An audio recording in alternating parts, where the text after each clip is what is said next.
Okay, how cute is Tessa and her new Pianoforte Jumper? Pianoforte is a play on pinafore. So don't go to correct us, we know in the US.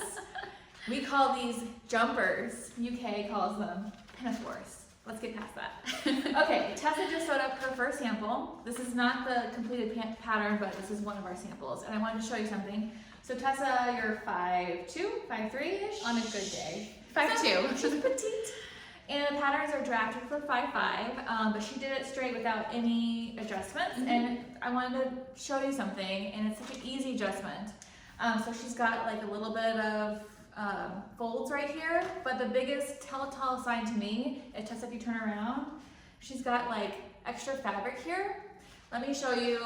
It's the easiest thing to do, especially because there's no sleeves on this.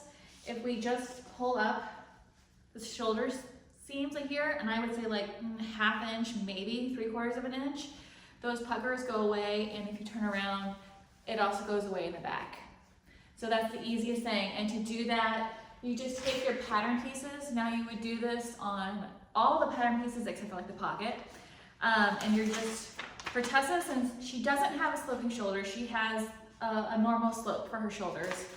You would just measure down across the sleeve, the shoulder, 3/4 or ½ inch, whatever you can see. And the nice thing about this is you can do it after you've already sewn it up.